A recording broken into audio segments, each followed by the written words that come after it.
Говорят, эти шоколадки вкуснее самого Киндера. Кто я такая, чтобы это не проверить? Эта шоколадка тоже продается в красном и белом. КБшка кормит. Но эта КБшка, к сожалению, не кормит, потому что в ней закончились эти шоколадки. Идем в другую. Второй. Нету? 2 штуки. Спасибо большое. Девочка придет. Сотрудник КБшки позвонил в другую КБшку, чтобы узнать, есть ли там точно эти шоколадки.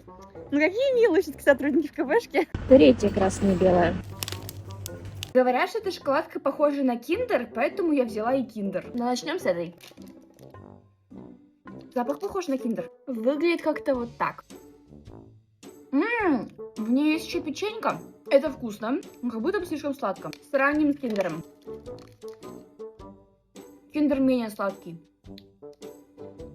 Стоила эта шоколадка 39 рублей. Киндер стоил 80 рублей. Эта шоколадка однозначно дешевле и тоже вкусная, но это все равно вкуснее.